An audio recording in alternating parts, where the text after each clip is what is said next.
Hey everybody, I'm Steph. Hi, Michael. And today, this is episode 2, part Episode 2. 2.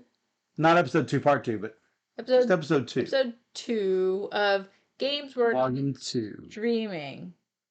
For one reason or another. It might be because it is a 3-player game. It might be because it is a one-time playthrough experience. And it might be because it was just not a great game. Yeah. And in one of the cases, it's because we were given a copy and we've already shown it, so we're not going to show it again. Yeah. So not all of these games are stinkers. So don't go into this thinking, oh yeah, this is where Steph rips all the games. Yeah, no. It's not exactly that. No. So, you could probably bring that one up too. We'll get it later. Okay, we'll get that later. So, let's just start off the top of the shelf. Little Monster That Came for Lunch and Stayed for Tea. So cute. It is so cute. 2 to 4 players, 20-minute game. It's cute. That's about it. So, in this game, you are drafting 2 unique little monsters and you are racing them around a dinner table. Now, these little monsters, they actually fit on a dinner table, but not a real dinner table. You're actually making a little picnic table that they're going to race around. And so basically, you are going to play food cards to lure the little monster around. You're going to draw up cards, and when you've got up to 15 points worth of cards, then you can lay down some cards, and then you'll do the special power of everything on the bottom of the card. And so it's got this, since you've got 2 monsters, you've got to get them both all the way around.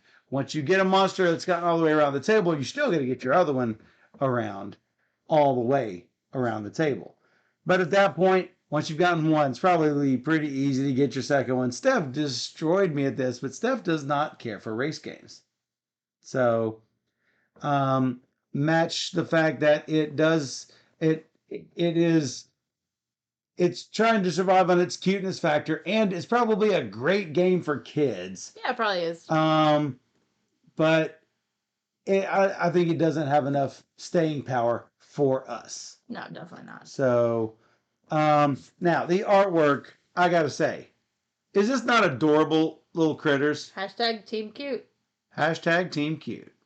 Voted number 1 by Board Game Army.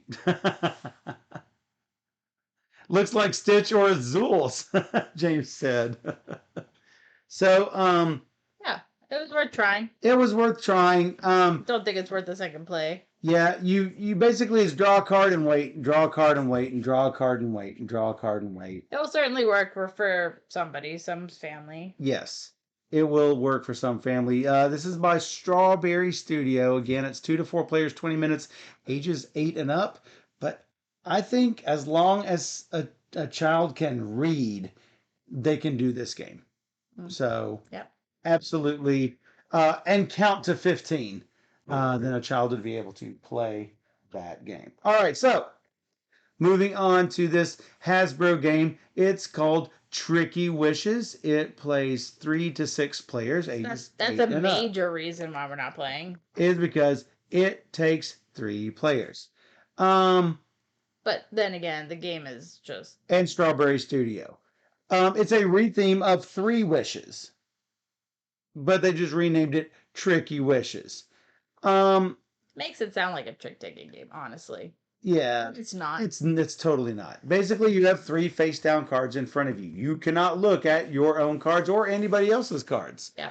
You need to have, as you do whenever you wish, you need, so that your wish is considered good, you need to wish for a superpower, a world harmony thing, and what's the other one? A gift. A gift. And your superpower, a gift, and a world harmony sort of thing. Sure. So you could have flight, pet dragon, and world peace. But you need to look at your card to see what type of cards you've got. On your turn, you can look at a card, you can shuffle your cards and look at a card, you can trade cards with somebody, and there are 2 cards in the center of the table. Basically, at some point, you just have to say, I wish, without doing anything, and look and see if you have one of each type. Some things like the superpower of time travel always ends badly. You instantly lose.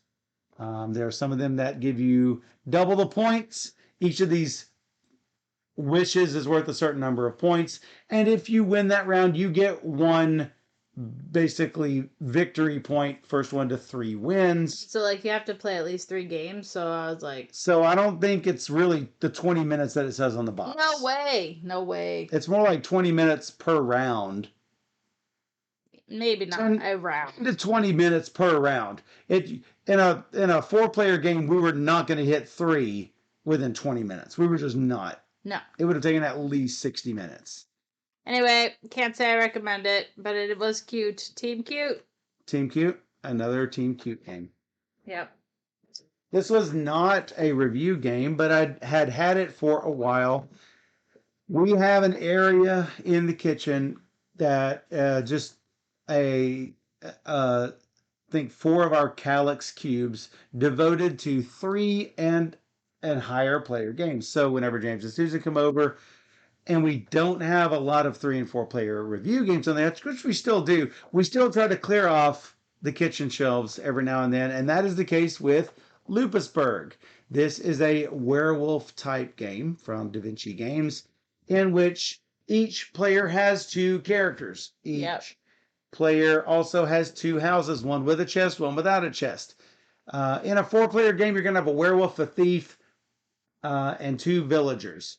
And so you have to sort of bet on who you think is going to be the werewolf, and you're going to do all the standard stuff that you do in normal werewolf or Lupus and Tabula or any of those sort of games, where you're going to do this standard kill a villager, try to steal a chest, try to kill a werewolf, try to steal a chest, and lynch the werewolf during the day. Lather, rinse, repeat. I was the werewolf. You are the werewolf, and you hate being the bad guy, and I love being the traitor. So, but I was just a plain old villager.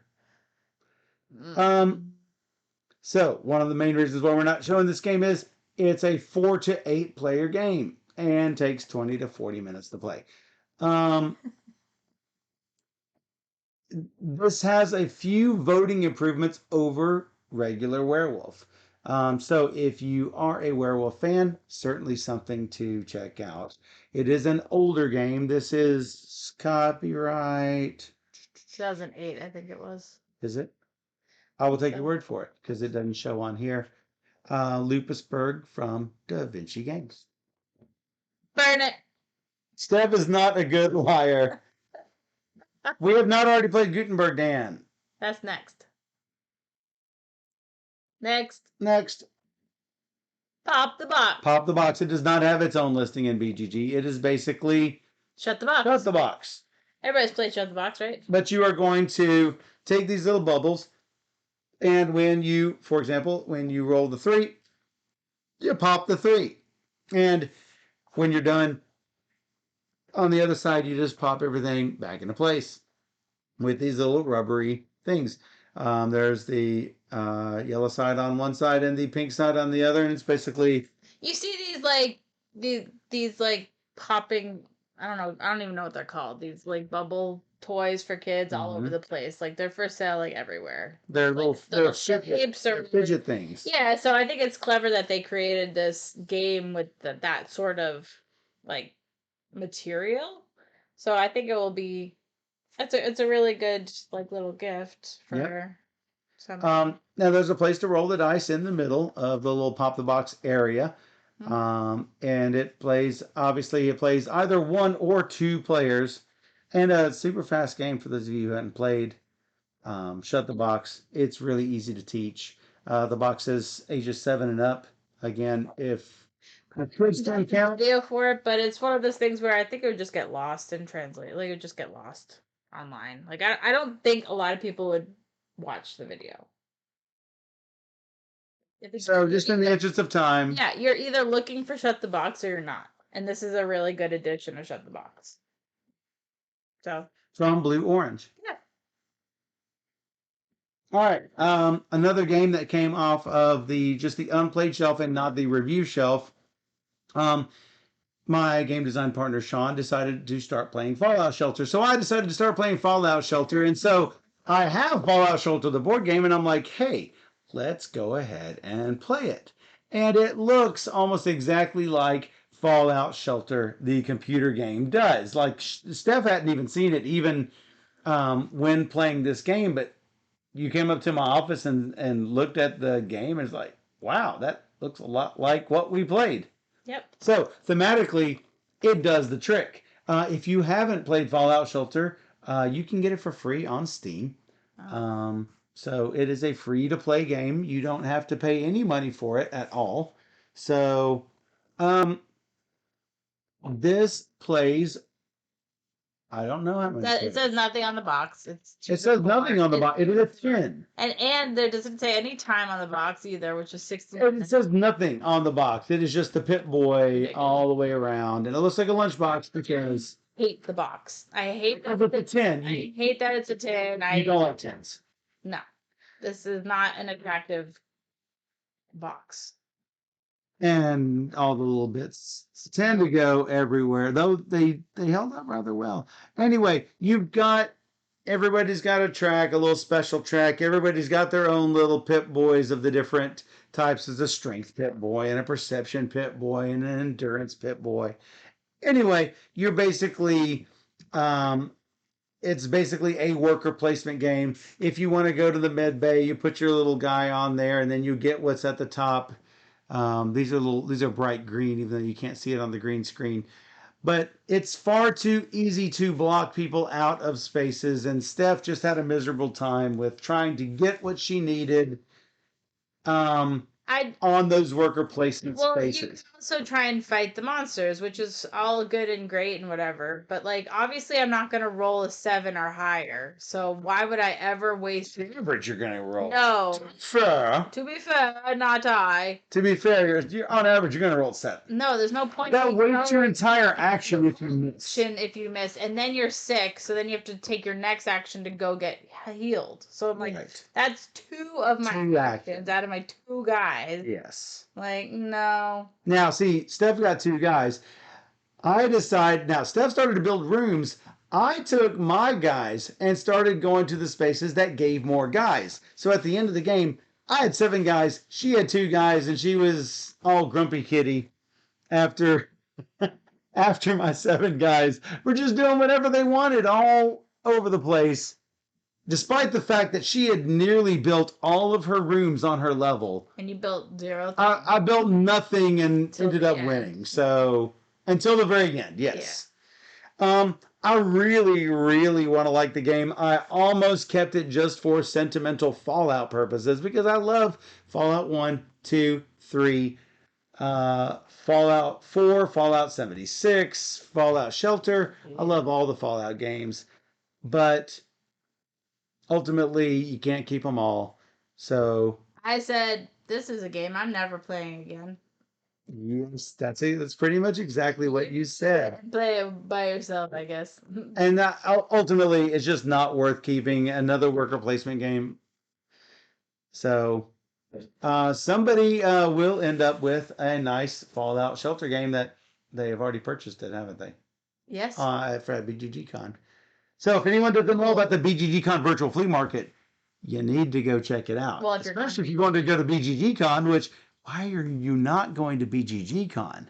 So, yeah, it's a radioactive lunch pail. Yes. You really ought to go to BGGCon. It's one of my top 3 cons ever. So, yeah. It's great. And we're gonna. It is my favorite publicly available con. Let's say that. Carried. Crosstalk from Nauvoo Games. It plays 4 to 8 players. Takes 30 minutes. Obviously, that's a big reason why we're not playing it. That's why we're not playing on stream. But another reason is Nauvoo. This was several years old at this point. and they came out with a new one, Pinpoint Party Game, which Yes. is like far superior to Yes. this. Like Now they far superior. when we visited them at the Gen Con booth, they said, yeah, it was a mistake making it look like this because it doesn't look like a party game. It looks more like a, worker placement or Euro style game when in reality it's really a Party a game. word party game. Yep. So in crosstalk, um, you're trying to guess a word, but the other team is also trying to guess the same word.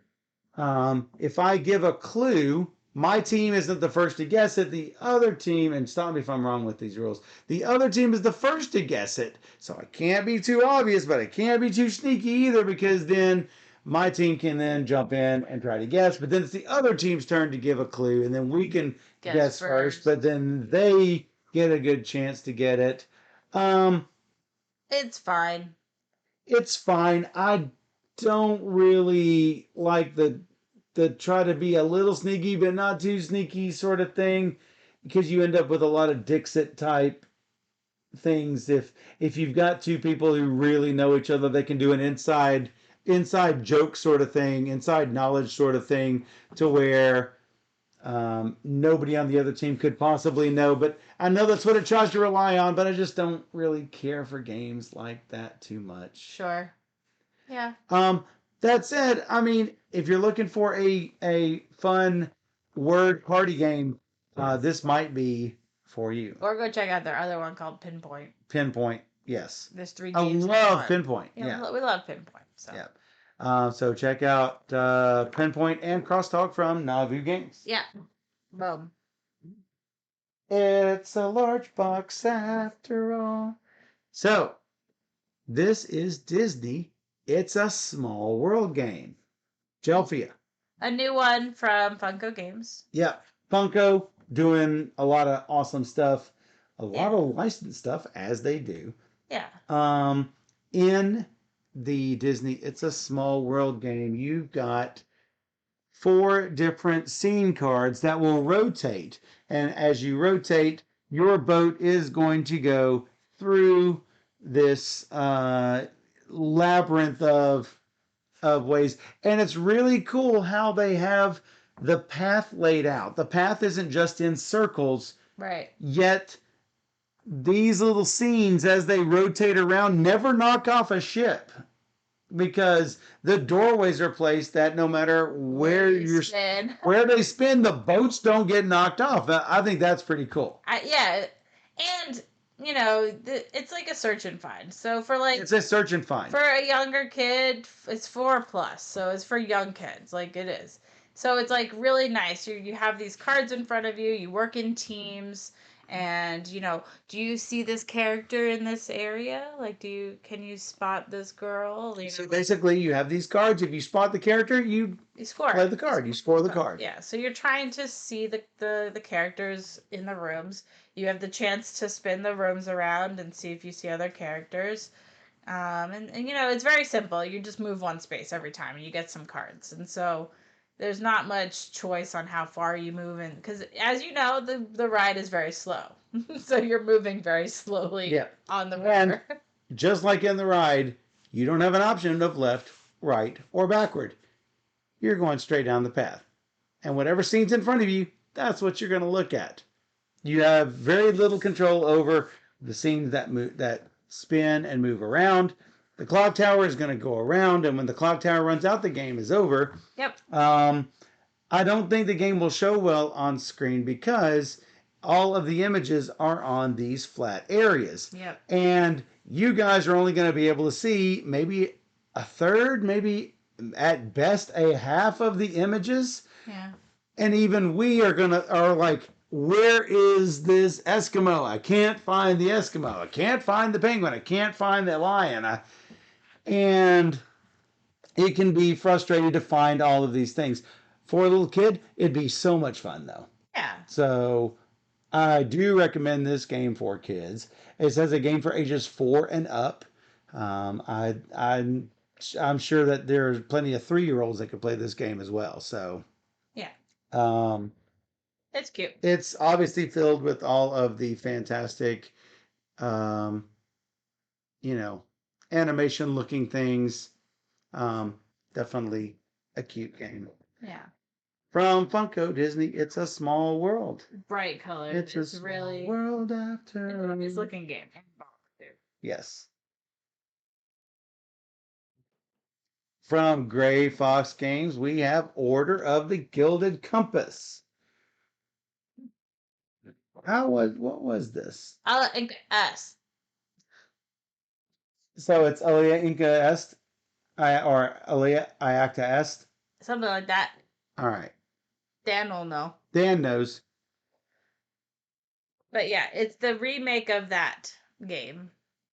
I've got to remember how this went. It's been a minute since we played it.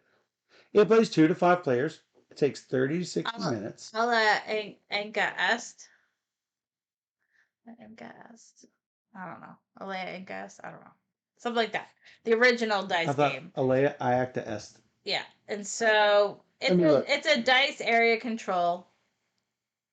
Yes. Dan agrees. It was fine. Yes, it was fine. The original was fine for me. I was expecting this one to be a lot better just because the theme is awesome. I love the theme. I love the exploration and just like the different thematic, like, do we go digging for treasure? Do we do this over here?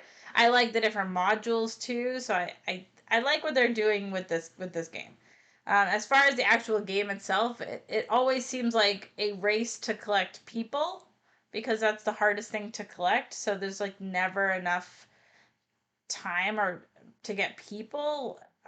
So I feel unfulfilled, I guess, when I play this game because it's not exactly what I want it to be. I don't know. It's so close, but it's not really there for me. So I'm like, yeah, I don't think we need to stream it. Yep. So if you enjoy dice assignment games, then you might enjoy Order of the Gilded Compass. So if you are in that, I generally like dice assignment type games, You're gonna actually really like this one. and it was just okay for me. There's like too many rules. Yeah, yeah. I want it to be slightly easier. I mean, it's not like it's not easy, but it's like for what it is, I just want it to be like just let's just play. Like, and you can't just play because you need to know everything. You have to set up everything, and yeah. Um, and you're depending on where you place the dice. It's got some mechanisms where the lowest one goes in the front and it could bump things off the other end, and then you end up, and that leaves Steph unfulfilled when she had this great plan, and I go boom, just knock those dice off. But I think that there are a lot of other dice assignment games that just do it better. Yeah, but I would. We've got Alien Frontiers is right up my alley, so Yeah, I feel like this just outstays its welcome just a little bit too much, and it's not like I get it because it's like it's not heavy, but it's not medium either. But it's like light medium, but it's still a little bit right. But the setup can be clunky because there are different modules in there. right. Then okay, so this module you're going to add this in, and then hey, you got all these rules. But hey, wait, you're going to do this module, so you're going to add these specific rooms in, and then you got these little things that it's okay. They don't have the modules A rules blizzard is what Shano in says. the other game, but So I like that they have the modules, but it's just yeah, it's not a bad game at all. No. It's just it's a decent. it's an okay game. I wanted to love it. Yeah. I did. And we got so many games to show. That one was not a review game, so we're like, do we even show it on stream when we're just okay with it and it's not a review game? Gray Fox isn't pushing for us to The pile that we have to show is like why. right. Now, fortunately, we've chipped away at that pile quite a bit. No, they're on However, the floor. You just can't see them. no, I see them. It's not as big as it was. It's bigger. So no, it's not. So Continental Express. This was terrible. Tell me what you really think. It was terrible. Oh my goodness. Anybody want to buy it? It's $4. From Asmodee. So, in Continental Express, you basically have a a 3x3 grid of cards in front of you. You can collect the train cards that are coming out on the very far spot for free, or you can spend was it dollars or coins or whatever currency is to take a card that is one column back or two columns back. But by the time you get any, you don't start with any dollars. So in order to get any dollars, you've got to just hope that dollars fall in your lap. Otherwise, you're going to take one of the ones that are going to be given to you for free. Basically, you are trying to collect sets of trains so that you can build these trains onto your train, behind your engine, and those will give you points at the end. And that is pretty much all that the game is. It's basic set collection. That's it. I played this every Basic drafting. 3. I probably will rate it somewhere around there. It's definitely a sad cloud. The designer's done better things like Abyss. Abyss, sure. So yeah,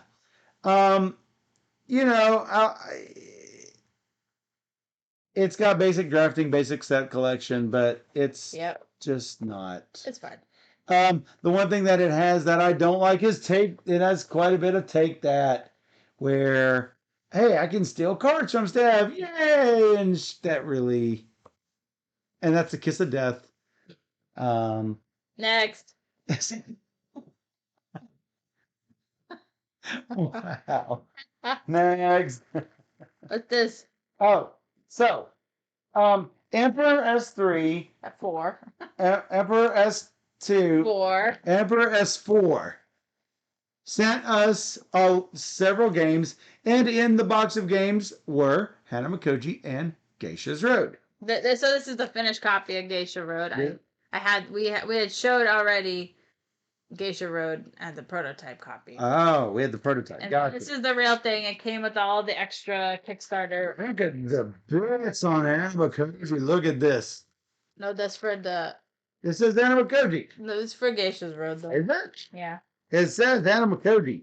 If it's for Geisha's Road, it needs to say Geisha's Road on it. It says Hanamakoji on both sides. So what's this? That's additional expansions for Geisha Road.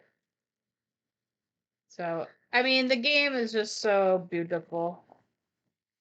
Dan said burn it.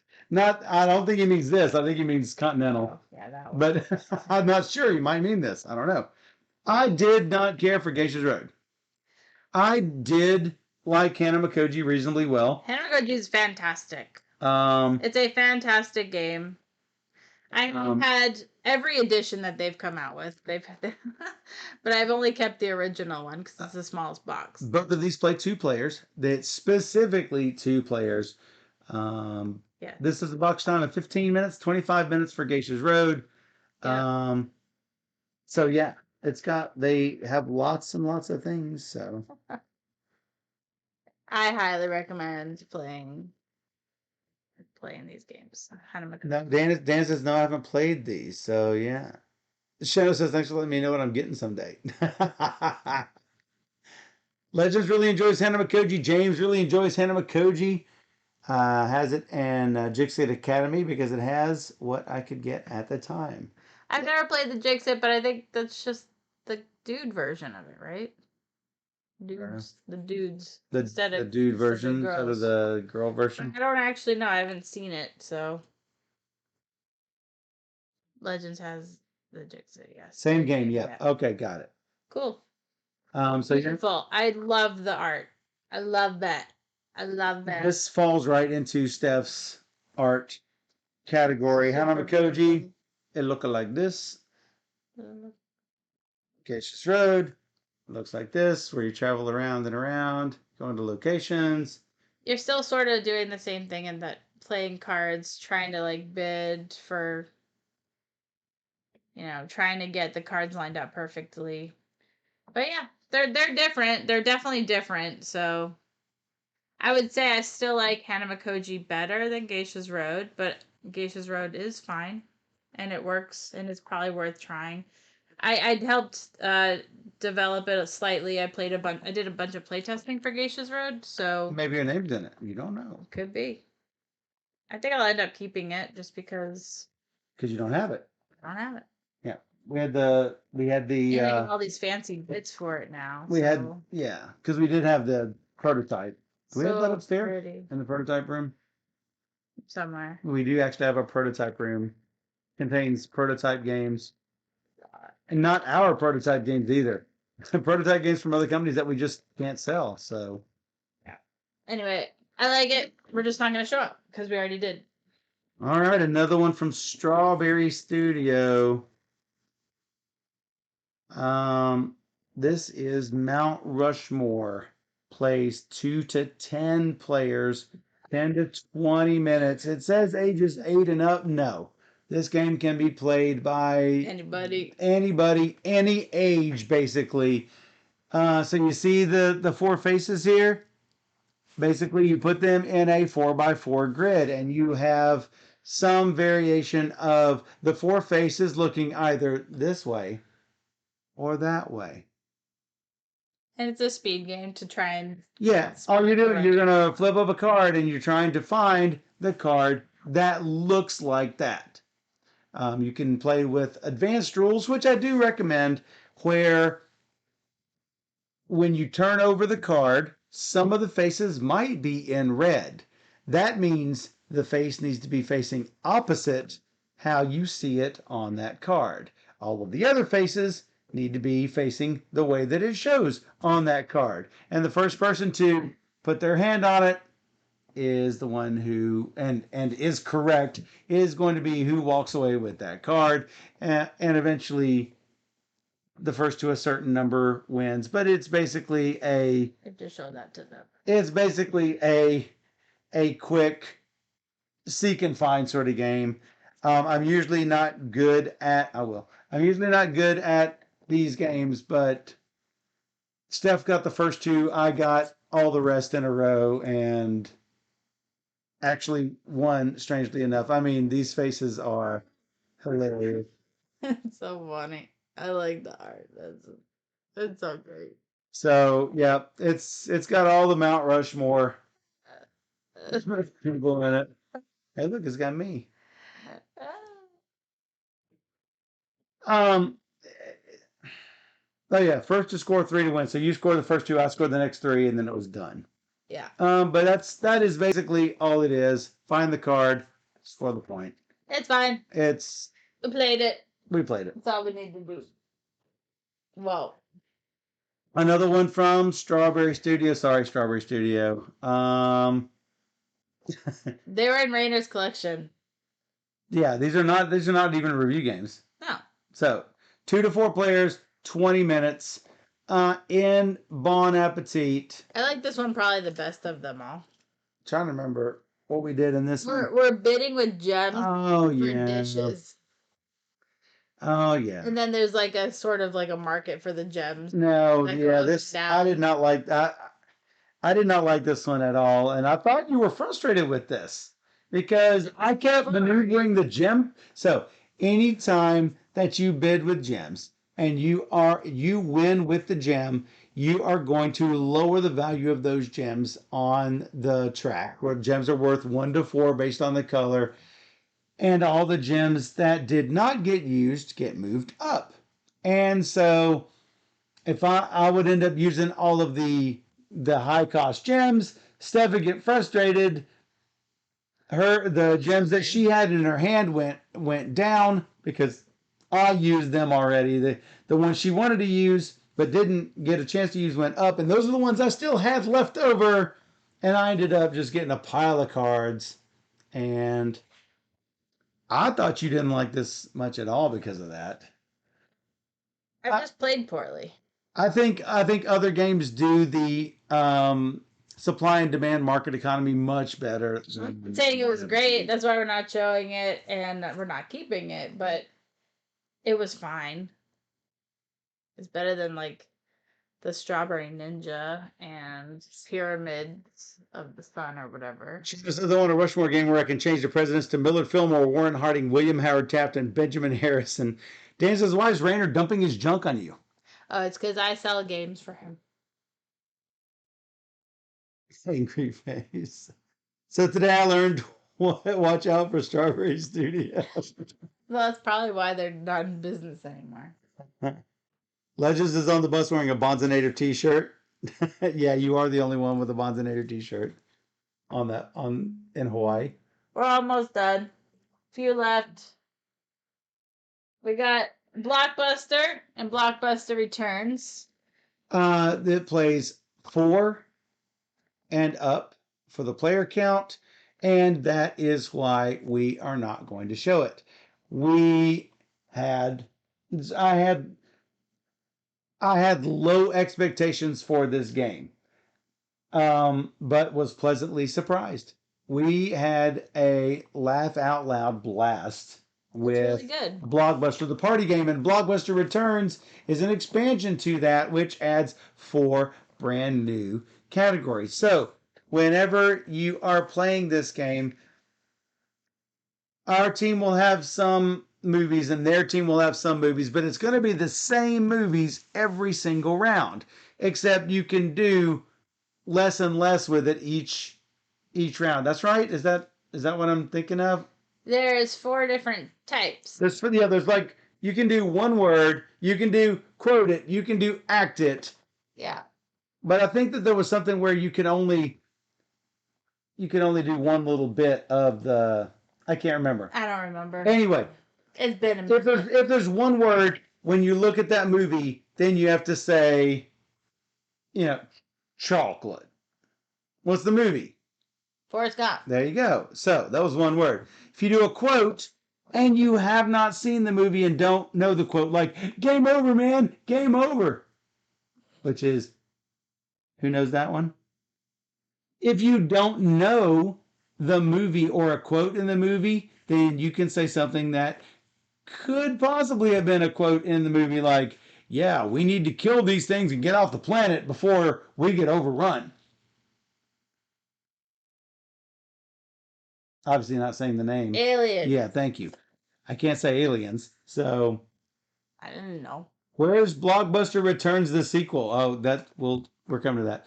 So for act it, you got to act out the thing on there. So it's hard to act out Forrest Gump, but you could probably act out whatever else. So anyway, if you don't get it, then the opposing team can get it. If you get all of yours, you can start leeching off of your opposing team's cards.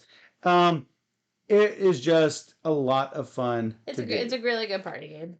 It's really well done, and this is from Big Potato Games. Now, one that we will probably show on stream is Chill. Blockbuster and Chill, which is really funny considering Blockbuster. Everyone knows the term Netflix and Chill. Blockbuster and Netflix both jumped into the streaming market. Blockbuster reluctantly and Netflix aggressively.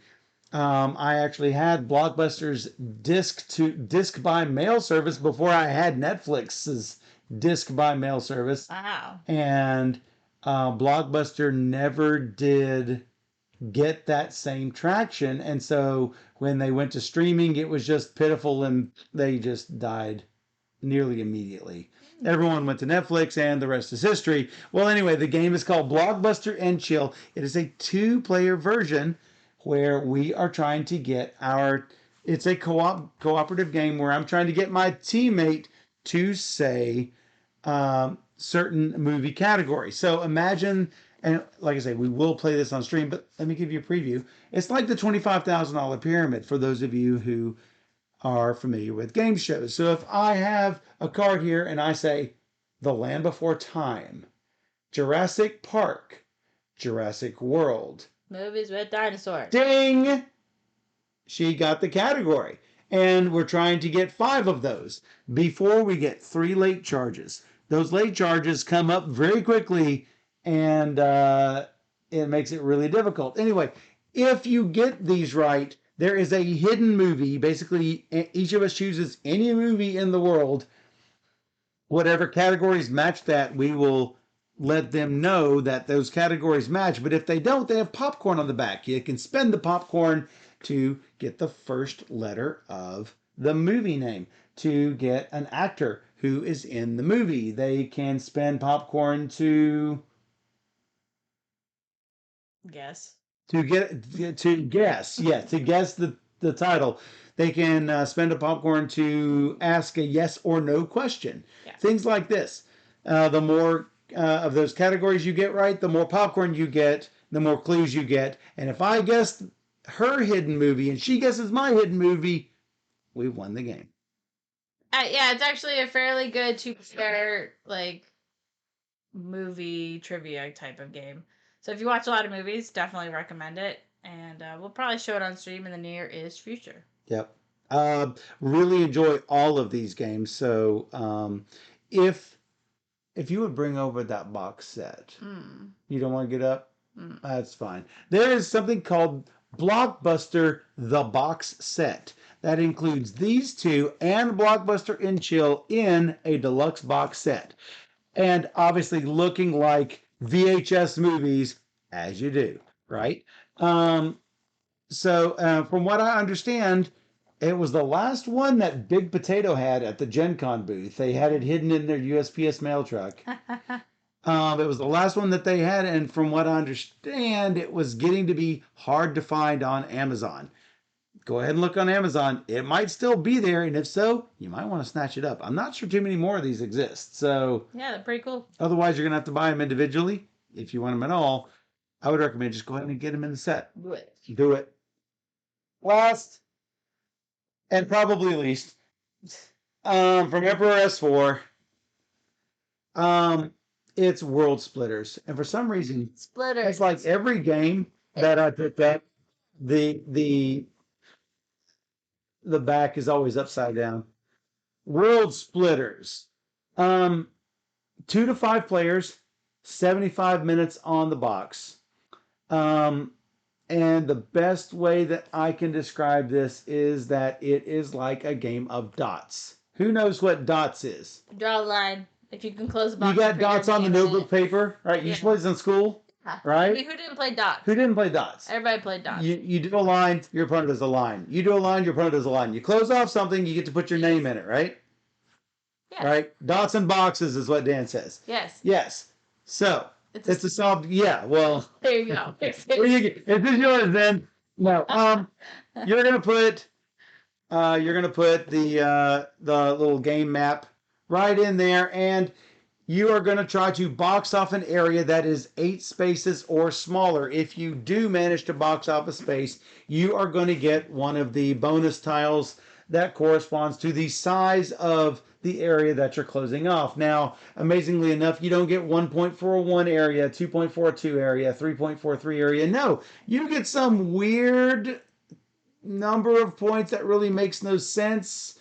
I was going to get 7 points for a 5 area and 3 points for a 7 area and 4 points for a 2 area. It makes no sense. Anyway, so that gives you some incentive to close off areas. Well, here's the catch though. If you close off an area and it's basically an area control game and somebody has the most workers in this area, that person is going to get 3 points per space in that area. So if you close off an 8 space area, you're going to give somebody 24 points. Probably not a good move. And that's probably why I got second place instead of first place in the game, because I let James run away with it, unfortunately. Anyway, so. No, that was Susan's fault. Was it? Because she had enough money to beat him. And she didn't. And she didn't. So here's what happened. We each have 9 coins, and it's a closed economy game. You're only going to have 9 coins per player circulating in the system because you're going to hold out a bet. And well, let me back up. When it's your turn, you're going to place a fence somewhere on the map. and you get to place workers on either side of the fence. The other players are going to hold out a bet. They're going to reveal their bet.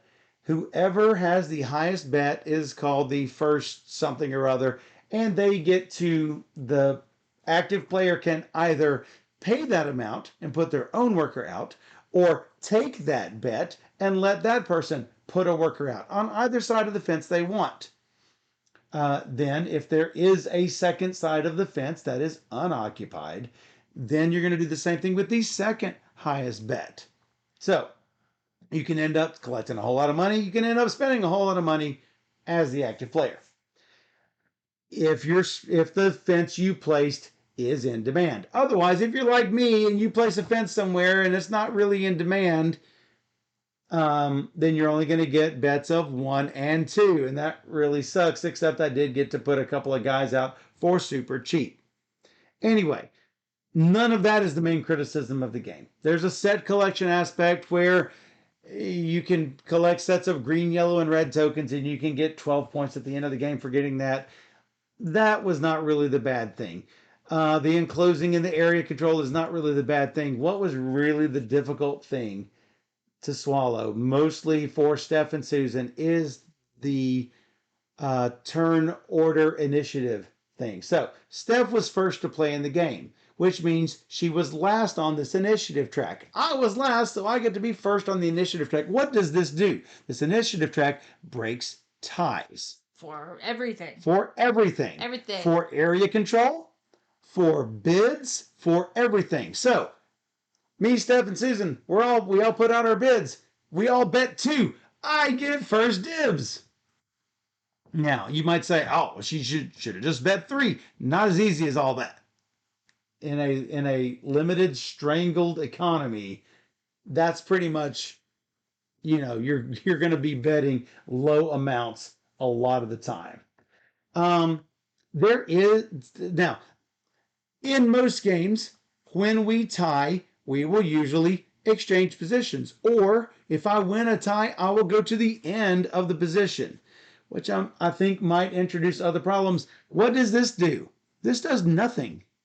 I stay in the front position if I tie. I should stay there. Stays the whole time. There is a mechanism by which you can move forward. There are maybe 4 or 5 or 6 of these fist icons that will let you move up one whole space on this initiative track, which will take Steph from 4th to 3rd. Hey, I did that early in the game. And you did that. And then right away, Susan went and did the same thing back. Pushing you down to 4th and her up to 3rd. James and I are just looking going, yeah, this is stupid. Sitting in 1st and 2nd. And not only that, but James would pay, he would let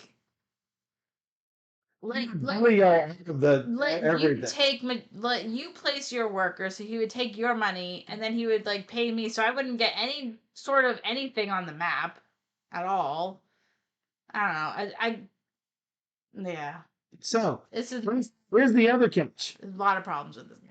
Let's say that one of the 2 spots on the side of the fence had one of those fist icons. Okay, as somebody who is further back, I want to advance up the track. As the people who have gotten to sit back and save money throughout the whole part of the game, that's the one I want to go aggressively and capture. Because I don't want you to have the fist icon. I'm going to steal that away from you. So that's usually what ended up happening. The rich get rich and the poor get poor. Steph lost that game. Steph got 30 points. James got 90 points. I was at 75. Susan was at 40, 45 maybe. That's a huge, huge, huge point spread. 89, 67, 30, 54. Susan got 54. So yeah. There was a near almost 3 times difference in points between last and first. There was nothing she could do. There was one time I was down to 3 coins. I bid 2 coins, hoping to maybe get 2 coins from somebody to crawl myself out of bankruptcy. No one did. I had 1 coin left. It became my turn, and everyone bid 2, 2, and 1. I couldn't spend 2 to get my guy on the map. I begrudgingly had to take 2 coins from James.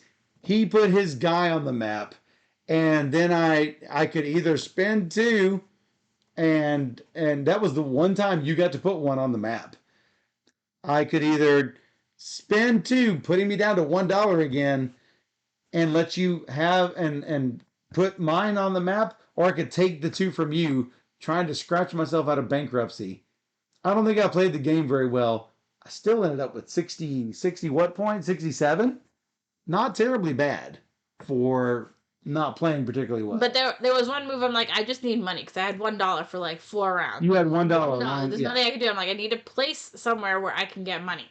This was the spot that basically gave James the game because whoever bid the most, Nobody could do anything. Susan had more money than him. Susan had She more. could have spent She all of could her have money spent. to get all of those points instead, Yes. and that actually might have put her in the lead.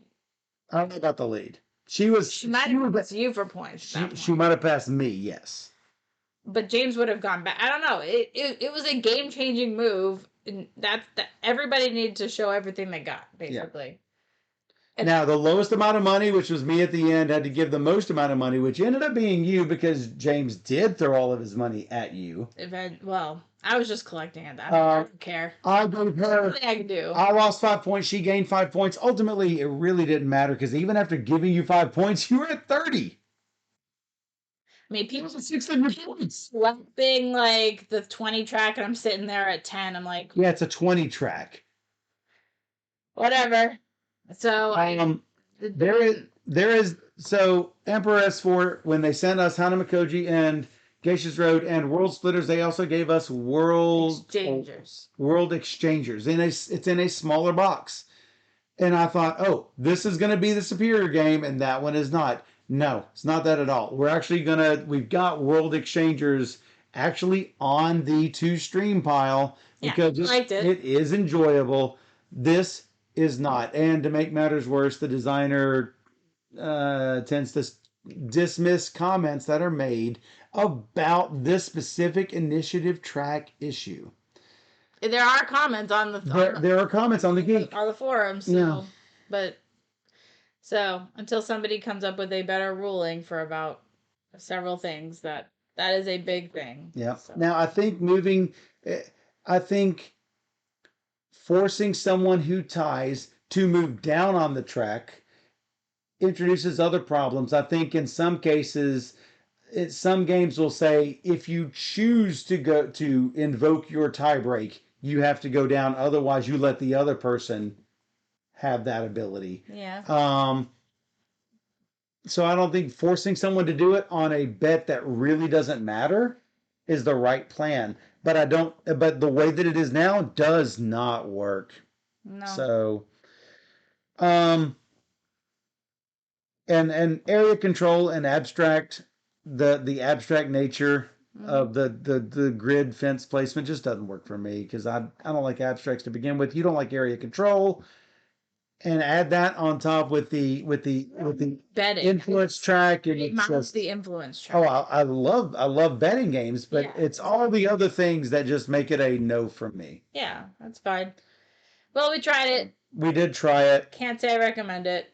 So that's all we got. That's all we got on the chair. We do try to bring all of the games to you guys. Some of them, obviously, we can't do because there's only 2 of us on stream. But we're playing whatever we can. We've actually been posting a lot of videos recently, so yeah. Hopefully you've been enjoying it. What are we up to? Out of curiosity, what's our number? We do have a spreadsheet with it's called YouTube on the tab. And we are up to -1, right? Because of the one space you've got there. Yeah. -1 for the headings. We have 703 videos. It's pretty good. 703 different games, not just videos. Whoa. Level up. Yeah, a lot. We've shown a lot of games on this.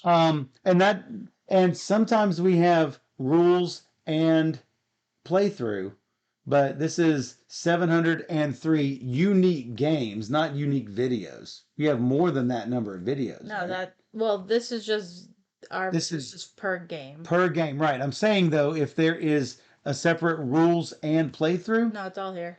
but it's not on two separate lines. It is. It is on two separate Yes. lines. Oh, I see. Wonderland's War Play, Wonderland's War Teach. So not 703 games, but 703 videos. Yeah. That's all we got. 703 videos. I'm curious as to how many games though. I don't know. We'll figure that out someday. We haven't done a whole Anyway, lot of we have not. We usually don't do the separated teach and playthrough, only if it's a long game. But yeah. Oh, it's way more than 500 plus. It's probably 640. I would Bree. I would guess 740, 750. That's like 700 more than Bree. Yeah, that's Bree. You know we love y'all's games. Yeah. So. All right. Well, that was fun talking about these games. We'll have volume 3 someday. Today, we got a lot. Yep. So yeah. So yeah, that's yep, definitely. And like I say, these are not all stinker games. A lot of these are just games that we just can't possibly show y'all, and some of them are not review games, so we don't feel like we have to bring you everything. But we are going to share the information because you guys need to know. I need to buy this game or I need to avoid this game. Sure. And that's what we try to do for you guys. Anyway, onward to more games. Yes. Yep. Gutenberg is next. We'll be right back.